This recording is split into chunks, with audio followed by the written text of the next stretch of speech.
que tomamos hoy darán forma a nuestro futuro. Ciertamente nos encontramos ya en el último domingo del año y qué importante es que hagamos una evaluación de nuestras vidas, mirando el camino que hasta aquí hemos recorrido, que indudablemente es el resultado de las decisiones que hemos tomado, y no precisamente de grandes decisiones que también tomamos, sino más bien de aquellas pequeñas que quizás no le damos tanta importancia, pero no por eso dejan de ser trascendentales.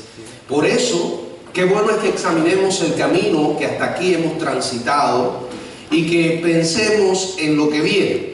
No sabemos lo que nos va a ocurrir, pero sí sabemos en manos de quién está nuestro futuro. Y también hay algo que sí podemos hacer, que sí podemos tener bajo control, y es la respuesta que damos a las cosas que nos puedan ocurrir. Por eso en esta mañana, en este último domingo del año, hemos querido predicar acerca de decisiones que pueden determinar tu futuro. Oremos. Padre, gracias por la bendición de usar este lugar para traer tu palabra. Reconocemos, Señor, nuestra incapacidad humana y te suplicamos que tu Espíritu Santo nos use para tu gloria. Habla a tu pueblo en esta mañana, y si alguien en este lugar aún no tiene una relación contigo, Señor, que pueda hacer su domingo de salvación, te lo suplico en el nombre de tu Hijo. Amén. Bueno, Moisés fue el hombre del Éxodo, la figura que dirigió el Éxodo. Él fue testigo de la separación de las aguas del Mar Rojo. Él condujo a una congregación de más de 2 millones de personas a través de un desierto, que siguió a una imponente columna de nube durante el día, y que se sentó debajo del fuego de Dios que estaba encima del campamento durante la noche. La Biblia dice en el libro de Éxodo, en el capítulo 7, verso 22, hablando de Moisés, que era poderoso en palabras y obras. Bueno, en este caso lo declara la Biblia de Esteban, pero también era cierto. Esteban habla acerca de Moisés y dice que era poderoso en sus palabras y obras. Ahora, Moisés era un hombre débil, indudablemente. Como todo ser humano, tenía sus debilidades. La existencia humana está marcada por esas debilidades. Sin embargo, quedó registrado en la Biblia como un hombre usado poderosamente por Dios. Si miramos su vida, específicamente su juventud, era un joven que lo tenía todo. Tuvo la gran oportunidad de nacer en Egipto. Era el orgullo, no nació en Egipto, pero de vivir en Egipto. Era el orgullo de Egipto. No tenemos palabras para describir la exaltada posición de este hombre. Sin embargo, no existe ninguna esfinge en Egipto en honor de Moisés. Por cierto, sí nació en Egipto, los padres lo escondieron y la hija de Faraón lo prohijó. No hay ninguna pirámide, ningún templo fúnebre de piedra que lleve su nombre. Recuerden que esos pueblos honraban a sus muertos, y uno se pregunta, ¿dónde están los monumentos hechos a Moisés? ¿Conoce alguno? Yo creo que la respuesta está en lo que dice la palabra en Hebreos capítulo 11, del 24 hasta el 28. Hebreos capítulo 11. Quiero que leamos lo que dice la Biblia en los versos del 24 hasta el 28. Por la fe Moisés, hecho ya grande, rehusó llamarse hijo de la hija de Faraón, escogiendo antes ser maltratado con el pueblo de Dios que gozar de los deleites temporales del pecado, teniendo por mayores riquezas el vituperio de Cristo que los tesoros de los egipcios, porque tenía puesta la mirada en el galardón. Por la fe dejó a Egipto, no temiendo la ira del rey, porque se sostuvo como viendo al invisible. Por la fe celebró la Pascua y la aspersión de la sangre, para que el que destruía a los primogénitos no los tocase a ellos. ¿Por qué Moisés quedó registrado en la Biblia como el gran hombre que fue y no quedaron en Egipto monumentos a él? ¿Saben por qué? Por las decisiones que tomó. Decisiones que determinaron el futuro hombre que llegó a ser. Y como dije, las decisiones que nosotros seamos capaces de tomar hoy, en el aquí y en el ahora, darán forma a nuestro futuro. Como ocurrió con Moisés, puede ocurrir también con nosotros. Por eso me gustaría que juntos meditemos en la Biblia, en cuáles fueron esas decisiones que él tomó, e imitemos su ejemplo para que nosotros también podamos tener un futuro que glorifique a Dios. No podemos olvidar nunca que nuestra gran responsabilidad en esta tierra es glorificar a Dios. Como dice la palabra, si hemos sido, ya que hemos sido comprados por precio, glorificad a Dios en vuestro cuerpo y en vuestro espíritu, los cuales son de Él. O sea, estamos aquí para que las personas nos miren y vean el poder de Dios y glorifiquen su nombre. Ahora, ¿cuáles fueron estas decisiones que tomó Moisés? Quiero mencionar tres que son para nosotros un ejemplo de lo que podríamos llamar decisiones correctas. Porque como dije, la vida ciertamente es una cadena de decisiones. Constantemente estamos tomando decisiones. Hay una gran cadena compuesta por dos grandes eslabones que se repiten una y otra vez. Decisiones, consecuencias. Decisiones, consecuencias. Dios nos creó con la capacidad para tomar decisiones. Nos hizo seres con voluntad. Podemos elegir qué decisión tomar. Lo que nos es imposible es escapar a las consecuencias. No tenemos la facultad de elegir las consecuencias. Si tomamos buenas decisiones, las consecuencias serán favorables. Decisiones malas, malas consecuencias. Y esa es la gran cadena de la vida. Decisiones, consecuencias. Decisiones, consecuencias. Nuestra vida en realidad se conforma de eso. Ahora, hay muchas de las que no tardamos en arrepentirnos, ¿verdad? Y cuánto quisiéramos darle el tiempo atrás para rectificar el error, para hacer las cosas de una manera diferente. Sin embargo, no es posible. Hay otras de las que jamás nos arrepentimos. Y si tuviéramos la oportunidad de vivir de nuevo, volveríamos a tomar las mismas decisiones. Pero Moisés tomó específicamente tres grandes decisiones que marcaron su vida para siempre, determinaron su futuro.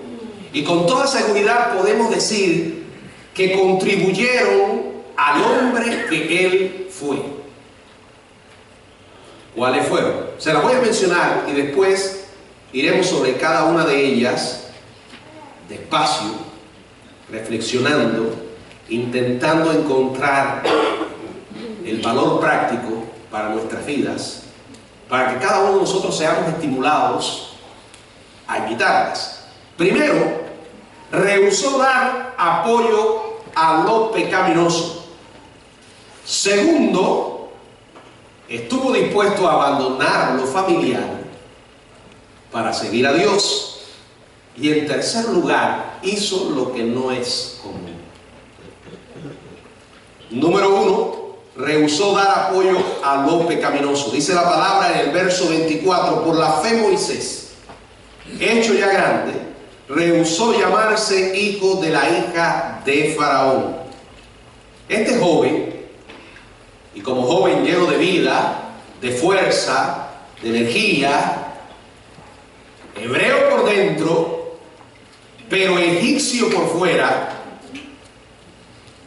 podía fácilmente pasar por el futuro faraón. Pero cuando llegó a ser adulto, dice la palabra, se produjo en él un cambio sísmico. La frase traducida, hecho ya grande, significa habiéndose convertido en alguien grande. Y esto es aún más dramático, porque Moisés, habiendo llegado a ser alguien grande, fue en esa posición elevada, en esa posición de prestigio, de admiración, en esa posición digna del aplauso y el reconocimiento de los egipcios, que tomó una decisión. Bueno, hay decisiones que nunca son fáciles, pero aquellas que tienen que ver con el reconocimiento público, el aplauso de la gente, se acepta o se rechaza, son más difíciles de tomar, ¿verdad? Sobre todo cuando uno está en una posición encumbrada, porque nuestra carne se siente gratificada cuando es alabada, cuando es ensalzada, admirada. Moisés se convirtió en alguien grande y se vio obligado a hacer una elección entre lo que veía y lo que no veía. Tuvo que hacer una decisión de fe y la hizo con firmeza. Las escrituras dicen que rehusó llamarse hijo de la hija de Faraón. Un día Moisés dijo a su madre: no me sigas llamando tu hijo, renuncio a mi derecho. Pero la pregunta es, ¿cómo pudo hacer esto? ¿Cómo pudo? Dice el verso 25, escogiendo antes ser maltratado con el pueblo de Dios que gozar de los deleites temporales del pecado. Aquí está una descripción muy clara de alguien que rehusó dar apoyo a lo pecaminoso, alguien que rechazó el pecado, escogiendo. La palabra traducida como escogiendo viene de un término griego que significa tomó una posición para uno mismo, tomar una posición para uno mismo. En otras palabras, Moisés tuvo que tomar para sí mismo una posición antes de poder ir hacia la derecha o hacia la izquierda. Parte de la razón por la que usted y yo no tomamos decisiones correctas es porque no tomamos una posición para nosotros en cuanto a asuntos de carácter, de moralidad, de valores, de piedad, de compromiso con Cristo. En otras palabras, no tenemos principios, no establecemos con claridad nuestros principios, nuestros valores, antes de tomar las decisiones. No estamos dispuestos a definirnos antes que alguien nos lance el desafío para que nos definamos. Y créanme, hermanos, en una sociedad como la nuestra hoy, donde las líneas han sido borradas y las que quedan están muy borrosas, donde no hay límites, donde no hay con claridad definiciones de lo bueno y de lo malo, donde las personas le han dado la espalda a Dios. Y cuando alguien le da la espalda a Dios, está dando la espalda a su palabra, aquella que Jesús dijo: tu palabra es verdad. Donde Dios define con claridad lo que a Él le agrada y lo que le desagrada, donde la Biblia llama pecado aquellas cosas que ofenden a Dios y por las que Cristo murió para que nosotros podamos ser perdonados. En una sociedad así, ciertamente es difícil tomar decisiones si usted no tiene en su corazón las verdades de la Biblia. Usted no puede esperar que lleguen los momentos para decidir y decidir correctamente si no se ha preparado para eso. Por eso la Biblia constantemente nos está llamando a llenarnos de la palabra. Como dice Colosenses 3:16, la palabra de Cristo more en abundancia en vuestros corazones. Entonces, si no hemos asumido una posición sobre diferentes temas, asuntos de carácter, de moralidad, de valores, de piedad, de compromiso con Cristo, nos tambaleamos. Y entonces, ¿a dónde vamos? A donde la gente nos arrastra. Porque basamos nuestras opiniones en lo que escuchamos y no en lo que Dios ha dicho. Por eso, cuando Moisés tuvo que decidir, no vaciló entre dos opiniones. Él pensó bien su posición, llegó a una conclusión y tomó una decisión. Dice la palabra, escogiendo antes ser maltratado con el pueblo de Dios que gozar de los deleites temporales del pecado. Desde el punto de vista lógico, desde el punto de vista humano, desde una perspectiva puramente, digamos, horizontal, no parece una buena decisión. De hecho, aquellos que le vieron tomar esta decisión dijeron que era, probablemente, habrán dicho que es un necio, un loco, que estaba actuando como un perdedor. Porque el mundo, la gente sin Dios, no entiende que uno tome una decisión como esta. Fíjense, escoger el maltrato antes que la posición prestigiosa, pero eso incluía los deleites temporales del pecado. La vida está llena de decisiones y algunas de ellas cambian la vida. Ahora Moisés, después de haber tomado una posición en cuanto a su andar con el Señor, entonces tomó una decisión. La pregunta es, ¿has tomado tú una posición con relación a Dios? ¿Ha dejado Dios de ser para ti un concepto, una idea? ¿Se ha convertido en una persona con la cual tú tienes una relación? No te estoy preguntando si sabes de Dios, porque probablemente sepas. A lo mejor te criaste en la iglesia. En tu casa hay una Biblia. Tu familia cree en Dios. Tus padres te enseñaron de Dios. Pero enseñarte de Dios no te salva. Tener una relación con Dios es conocerle de manera personal. Vivir con Él todos los días. Y cuando uno toma una posición, entonces las decisiones serán en base a esa posición. Ahora, esta decisión no era culturalmente popular, tampoco era materialmente ventajosa. Por eso dije, muchos pensarían que era una necedad. Él escoge el sendero de la piedad en lugar de gozar de los deleites temporales del pecado. Y miren cómo la Biblia presenta esto. Dice que deleites temporales del pecado. El camino del pecado es agradable. Aquí dice que produce deleite, ¿verdad? El pecado se muestra grato, produce deleite. Si no produjera deleite, la gente no quisiera pecar, ¿verdad? No se sentiría atraída por el pecado. Pero la Biblia aclara que es temporal. Aquel que se emborracha se siente bien cuando está bajo los efectos del alcohol.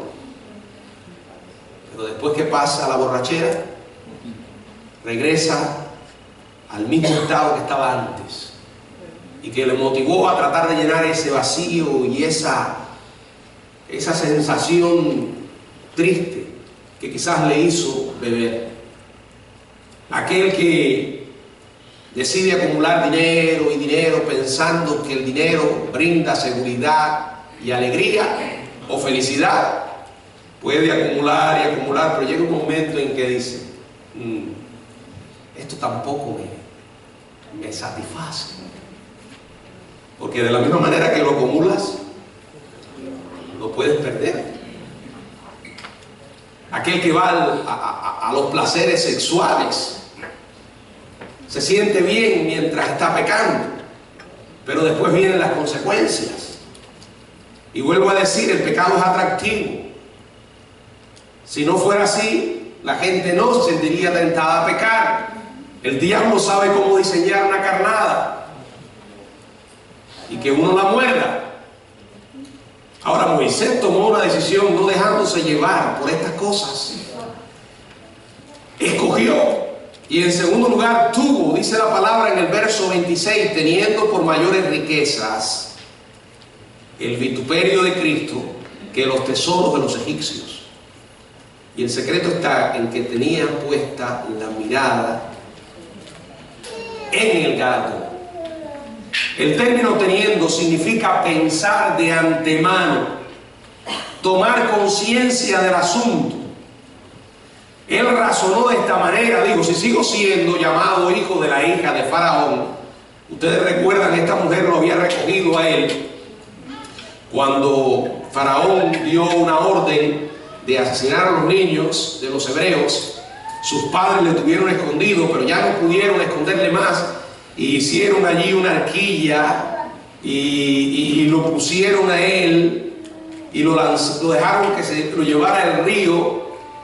Y esto fue directamente a donde estaba la hija de Faraón, que lo recogió, lo crió. Bueno, mandó a llamar a la misma madre, sin saber que era la madre, para que criara a Moisés, y así se salvó la vida de una manera providencial. Pero él pensó y dijo, si sigo siendo llamado hijo de la hija de Faraón, si sigo acumulando fortuna, recibiendo la aclamación del pueblo de Egipto, va a llegar un punto en que ya no puedo dar marcha atrás, sin causarle daño a la nación o a mi propia alma. ¿Por qué razón? Porque con la posición que él estaba, vienen las tentaciones, el susurro del mismo diablo que te dice, vamos, oye, todo el mundo lo hace, eso no tiene nada de malo. ¿Verdad que a veces hacemos lo mismo? Nos vamos metiendo en terreno peligroso. Desde el punto de vista humano comenzamos a ascender ciertas posiciones. Se nos olvida que con esas posiciones vienen las tentaciones. Porque recuerden esto, Dios quiere que nosotros nos humillemos para Él exaltarnos. El diablo quiere que nosotros nos pone en una posición de altura para después dejarnos caer. Eso fue exactamente lo que hizo con Jesús. Dice la palabra que lo subió a un monte muy alto y le mostró los reinos de este mundo y la gloria de ellos, y le dijo, todo esto te daré si postrado me adoraré. Dice que lo subió al pináculo del templo y le dijo, si eres hijo de Dios, lánzate. O sea, sube para después dejarte caer. Pero Moisés se dio cuenta de este engaño, de esta trampa, y dijo, no, yo tengo bien claro lo que va a venir para saber que una vida tal no es buena. Y entonces, teniendo por mayores riquezas el vituperio de Cristo que los tesoros de los egipcios, porque tenía puesta la mirada en el galardón. O sea, él quitó la vista de todos los demás y la puso en una sola cosa: el galardón que Dios tenía reservado para él, un galardón que recibiría por fe. Moisés apartó su mirada de cualquier cosa y puso sus ojos en Cristo. Tomó la decisión correcta. Si nosotros nos pasamos la vida jugando con las posibilidades, con todas las posibilidades, si permanecemos aferrados a los placeres pasajeros durante mucho tiempo, vamos a dejarnos de enfocar en Cristo. Y esa es tristemente la gran tragedia que muchos cristianos viven hoy. Dicen amar al Señor y le dan lo que le sobra. Tu amor por Cristo no va a ir más allá de tus propias acciones. Tú no puedes decir que amas a Dios y no le obedeces. Tú no puedes decir que amas a Dios y no lo incluyes en tus planes. Tú no puedes decir que amas a Dios y no le sirves. Tú no puedes decir que amas a Dios y le das lo que te sobra. Yo te pregunto, ¿crees que vas a engañar a Dios?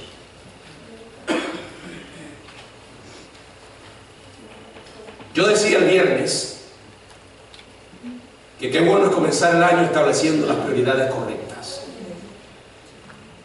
Porque nosotros muchas veces trastornamos nuestras prioridades y necesitamos detenernos y decir, ¿realmente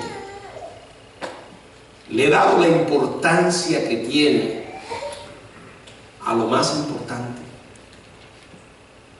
Porque tristemente las cosas más urgentes no son las más importantes. Y dolorosamente las cosas más urgentes son las que más alto gritan para ganar nuestra atención, para robar nuestro tiempo, nuestra energía. Y muchas veces nos encontramos viviendo nuestra vida en un corre-corre de aquí para allá, intentando apagar los fuegos de lo urgente y dejamos las cosas más importantes. ¿Por qué? Porque las cosas más importantes no suelen gritar. Muchas veces están en silencio. No tratan de reclamar nuestra atención. Sin embargo, no por eso dejan de ser importantes. Y yo diría que la cosa o lo más importante para nosotros es nuestra relación con Dios. Porque todo lo que hagamos depende de eso. Si usted no tiene una relación con Dios adecuada, sus decisiones no serán correctas. Y yo mencionaba el ejemplo de aquella familia a la que Jesús visitó. Una hermana estaba sirviendo a Jesús, preparando la comida, afanada. ¿Estaba bien lo que estaba haciendo? Sí, pero no era lo mejor. Lo mejor fue la que hizo la otra hermana, que estaba sentada a los pies de Jesús, escuchándole. Y aquella hermana ocupada le dijo al Señor, Señor, ¿no te molesta que mi hermana no me ayude? Dile que me ayude. Y él le dijo, no, porque ella ha escogido la mejor parte. ¿Qué fue lo que enseñó Jesús? Que es mejor tener una relación con Dios, que es más importante nuestra relación con Dios que servirle a Él. ¿Lo captó? Lo vuelvo a repetir, es más importante nuestra relación con Dios que servirle a Él. El diablo quiere que usted y yo sirvamos a Cristo, pero no tengamos una relación con Él. Nos ha engañado. ¿Qué estoy diciendo? ¿Que no es importante servir al Señor? No, que nuestro servicio al Señor es el resultado de nuestra relación con Dios. ¿Por qué el Señor le dio más importancia a lo que hizo aquella que estaba sentada a los pies de Jesús oyendo la palabra? Porque Él sabía que esa era la clave. Ese es el secreto para después servirle de una manera efectiva. Hay algunos que piensan que por servir a Cristo están llenando lo que les ha faltado en su relación con Dios. No, porque muchas veces lo hacemos en la energía de la carne, y eso no es lo que Dios quiere. Cuando nuestra relación con Él es correcta, todo lo que vamos a hacer será correcto. Por eso, si usted no tiene una relación con Dios, no importa cuánto se afane por servir a Cristo. Y saben también a veces por qué nos enredamos en eso, para calmar los sentimientos de culpa.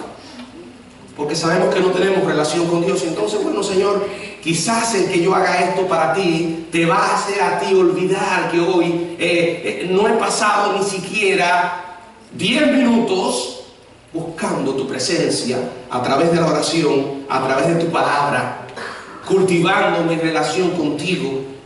Entonces no podemos esperar tomar decisiones correctas. Dice la palabra que Moisés pudo tomar esta decisión porque tenía la mirada puesta en el galardón.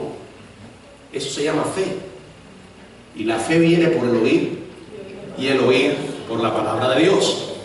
Ahora, nos pasamos el día siendo bombardeados constantemente por la televisión, el cine, el internet, lo que leemos. Pasamos si acaso 5 minutos leyendo la Biblia, si es que la leemos, u orando. Bueno, Señor, gracias por el desayuno, Señor, gracias por el almuerzo, gracias por la comida. Entonces yo pienso, ¿cómo esperamos que Dios parezca más real para nosotros? Indudablemente que el mundo nos va a parecer más real y Dios cada día nos va a parecer más distante. Y el pecado cada día nos va a parecer más atractivo.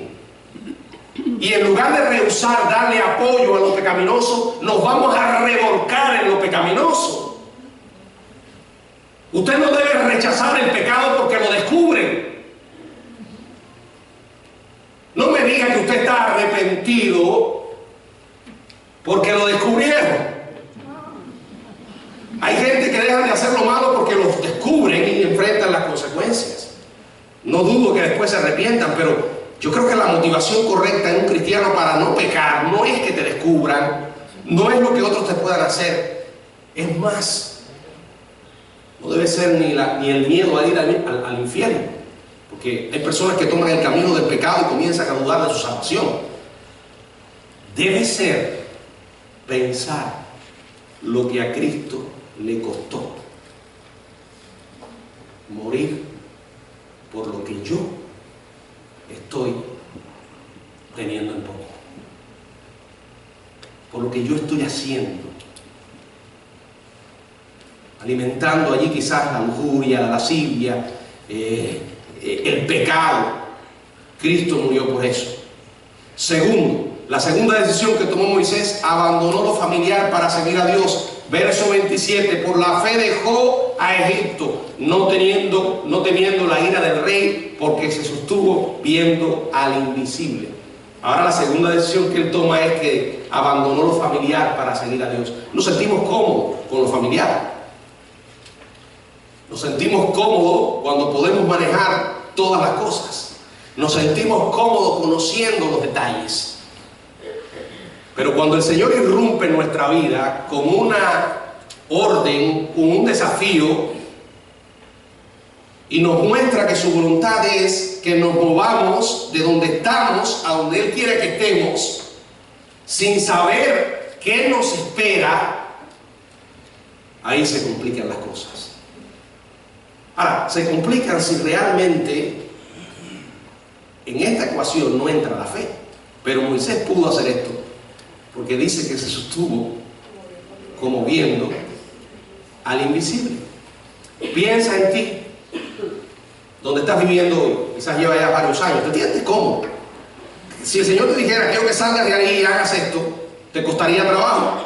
Quizás has estado trabajando 35, 40 años en la misma compañía. Lo único que conoces es esa compañía. Esa compañía así ha llegado a convertirse en tu identidad. Es parte de tu propio cuerpo ya, de tu personalidad. ¿Cómo sería para ti renunciar un día y buscar otro empleo? ¿Te sentirías inseguro? Bueno, me imagino que sí. Tal vez estás viviendo en esa casa desde que puedes recordar. Criaste a tus hijos en esa casa. Y si de ti dependiera, te morirías en ese lugar. Porque tienes raíces profundas allí. Bueno, esto que yo he explicado era lo que era Egipto para Moisés. Nunca había estado en Canaán, solo conocía Egipto. Pero dice la palabra que lo dejó. ¿Y por qué lo hizo? Por fe. Dios lo sacó de allí. Tomó la decisión de dejar lo familiar, aquello que corría por sus venas, Egipto, y salió en obediencia. Por la obediencia a Dios. Hoy no hay una esfinge en Egipto con el rostro de Moisés, porque se marchó de allí. Rehusó dar a pueblo pecaminoso. Segundo, abandonó lo familiar para seguir a Dios. No es que vas a abandonar lo familiar para seguir enredándote en otras cosas. No es que la vida es vivir como un aventurero, llegando y yéndote, llegando y yéndote. No. La idea es, voy a estar haciendo esto hasta que Dios lo quiera. Si Dios me dice que hasta aquí, que me quiere en otro lugar, entonces yo voy a salir. No persistas en algo en lo que Dios no está. Y usted me dirá, ¿cómo puedo saber si Dios está o no? Su bendición es la mayor prueba de que Él está en algo. La prosperidad espiritual. Porque Dios no va a estar en un asunto en el cual vas a sacrificar tu prosperidad espiritual. Yo a veces escucho personas que me dicen, oye, qué bueno es el Señor, me ha bendecido, ahora tengo este nuevo trabajo, el Señor me ha llevado a otro lugar con mejores posibilidades. Pero la pregunta es, ¿qué beneficios has sacado en el sentido espiritual de estos cambios? ¿Puedes decir que Dios está en eso? Cuando eso te ha llevado a sacrificar tu crecimiento, tu relación con Él. ¡No! Eso no vino de Dios. A veces sucede que puede que Dios esté, pero nosotros llegamos a convertir la bendición en una maldición. Dios nos ha dado algo en respuesta a nuestras oraciones y en lugar de que eso nos acerque a Dios, nos alejamos. Nos enamoramos de la dádiva y se nos olvida el dador.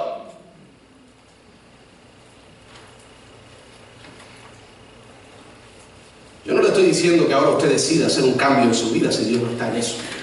Pero si Dios está diciendo, muévete porque quiero que hagas esto, Él solo espera obediencia. Pero Señor, dame más detalles, conozco tan poco. Habla con Abraham, conversa con Moisés. Dios no le dio detalles, solo le dijo, obedece. Dice la palabra que Abraham salió sin saber a dónde iba. Tercera decisión, hizo lo que no es común. Traten de imaginar lo que hizo este hombre. Actúen como si nunca hubiera habido una Pascua. Porque cuando lo hizo, nunca se había realizado una. Dice la palabra en el verso 28. Por la fe celebró la Pascua y la aspersión de la sangre, para que el que destruía a los primogénitos no los tocase a ellos. Moisés volvió una y otra vez al faraón y le dijo, deja ir a mi pueblo. Pero el rey se negó una y otra vez. Finalmente Dios le dijo a Moisés, voy a enviarle la muerte. Entonces Faraón va a dejar ir a mi pueblo. Voy a herir a todo hogar con muerte, menos a un grupo especial de hogares. ¿Cómo salvaría esa gente su hogar, sus vidas? Con un cordero que tenían que sacrificar. Y la sangre debían untarla en los postes.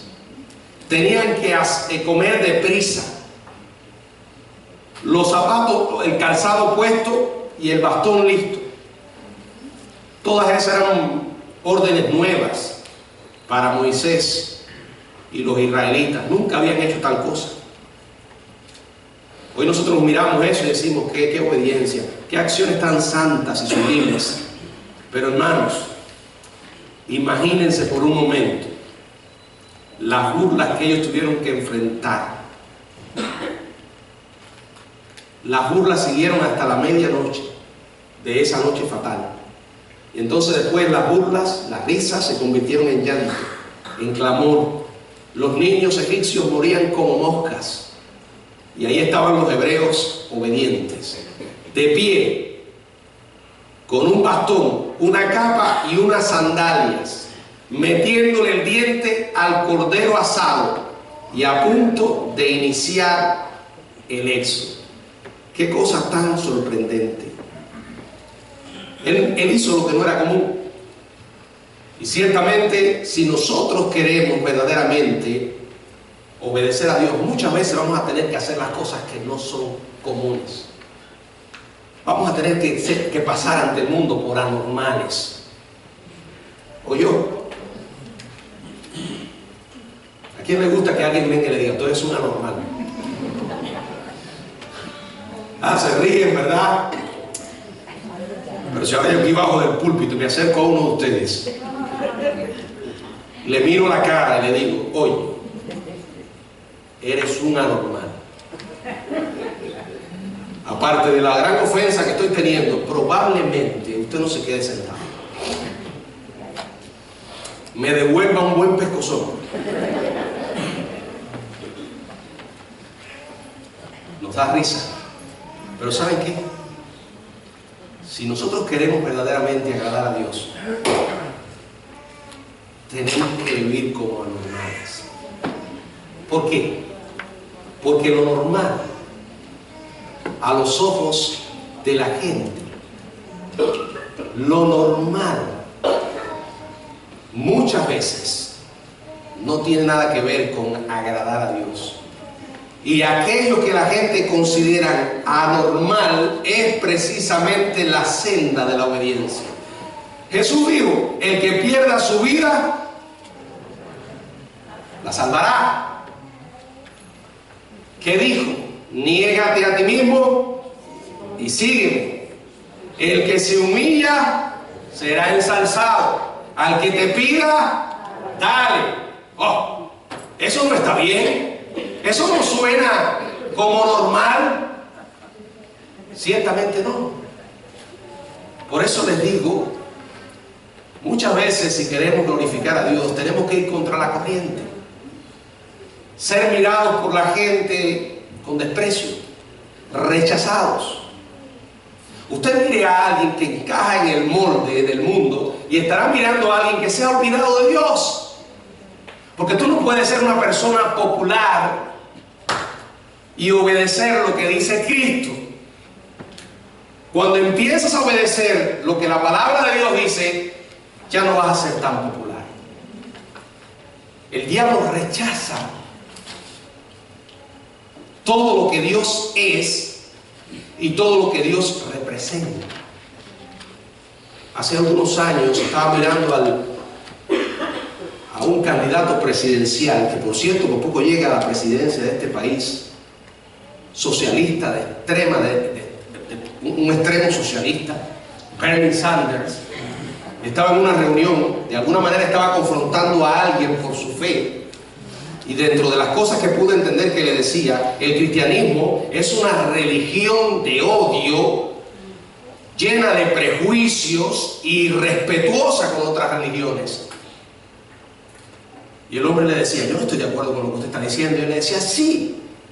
A ver, dime, ¿tú no crees que Jesucristo es el único medio para ser salvo? Y él le dijo, sí. ¿Tú no crees que si tú rechazas a Cristo estás condenado? Sí.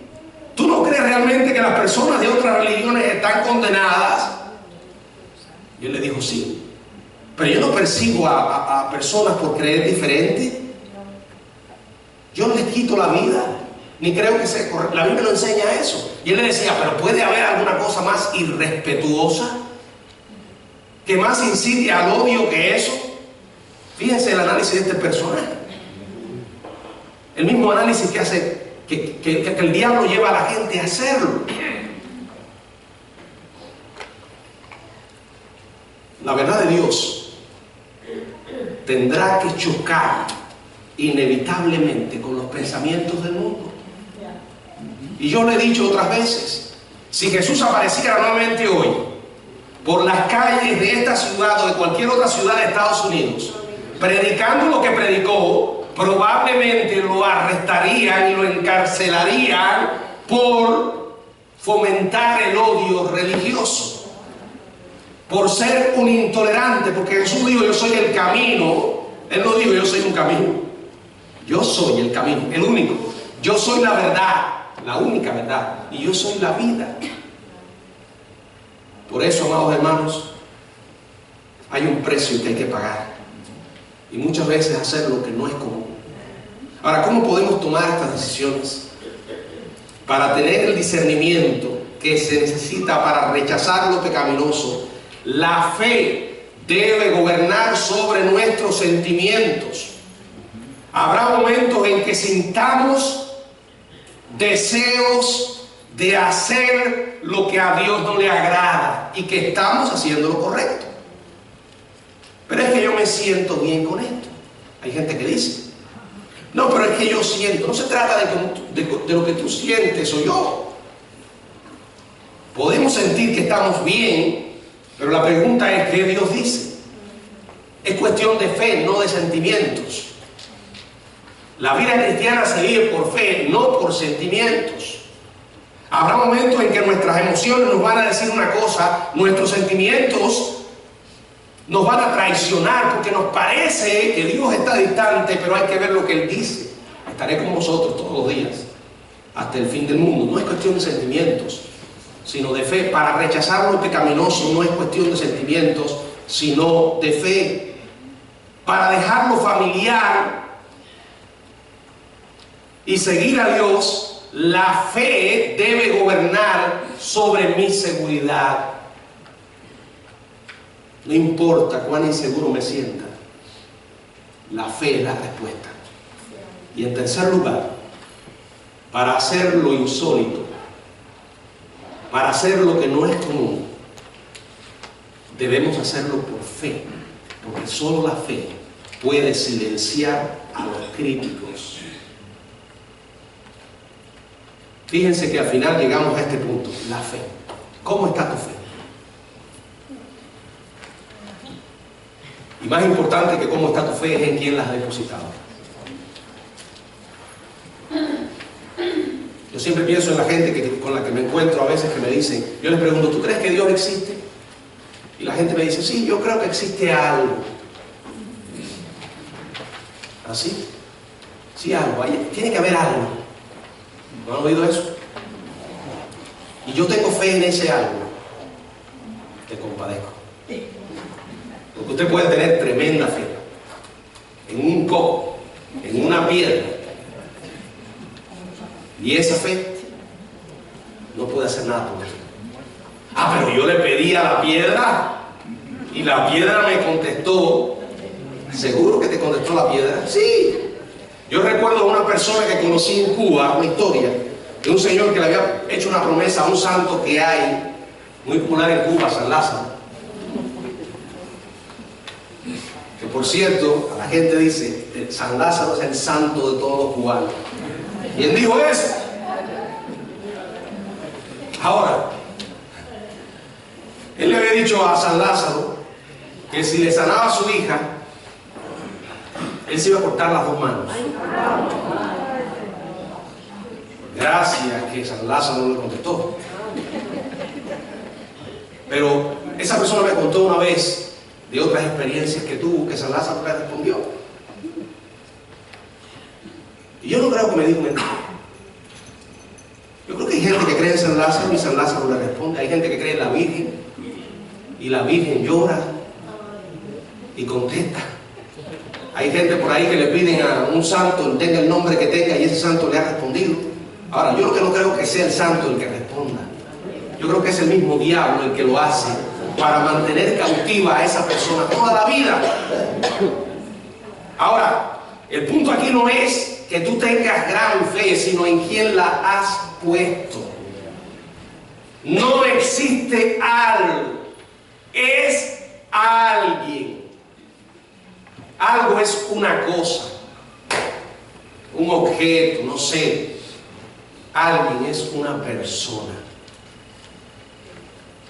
González Peña solía decir que cuando él se encontraba con alguien que le decía que creía que el mundo era producto de los procesos naturales, evolutivos, él le decía, bueno, ¿tú crees que la naturaleza es pensante o no es pensante? Y la gente le decía, no, yo no creo que la naturaleza piense. Entonces le digo, bueno, si no piensa no puede crear nada, porque ¿cómo sin pensar puede haber creado un mundo tan perfecto? Bueno, yo creo que sí que es pensante. Bueno, si es pensante, entonces no lo llames naturaleza, llama Dios. ¿Quién es Dios para ti? ¿Una idea o una persona? Y la segunda cosa, ¿qué tipo de relación tienes con Él? Busca en tu mente. Bueno, pastor, yo me acerco a Él en Semana Santa, en Navidad. Hace poco tuve que ir a verlo porque se me enfermó alguien en la familia. O estuve buscando a Dios porque fui al médico y me encontraron algo que es sospechoso. ¿A qué viene? Entonces Dios para ti es una especie de mago, de genio de la lámpara, al que tú frotas la lámpara como Aladino y viene el genio a concederte tus deseos. ¿Ese es Dios para ti? Ese no es el Dios de la Biblia. Dios es una persona que merece nuestra adoración, que merece nuestro amor. ¿Por qué? Porque Él hizo todo por salvarnos. La Biblia dice que no escatimó a su propio Hijo, sino que lo entregó por todos nosotros. Lo menos que podemos hacer es relacionarnos con Él todos los días. Buscarle. Ahora ese es el resultado de haber reconocido que estamos perdidos, que sin Él no hay esperanza, que Cristo pagó el precio por nuestra redención y cuando murió en la cruz, Él estaba muriendo por mí. Yo ahora reconozco que Él lo hizo por mí, me arrepiento y recibo a Jesús como mi Salvador. Ahí comienza una relación con Dios que no incluye que te conviertas en una persona perfecta, porque aquellos que amamos a Dios lejos estamos de ser perfectos, pero todos los días estamos luchando con esa imperfección y buscando que Él nos transforme, nos dé fuerza para vivir como a Él le agrada. Puedes tú hacerlo. Solo así podrás tomar las decisiones correctas que podrán determinar tu futuro. Que el Señor nos bendiga.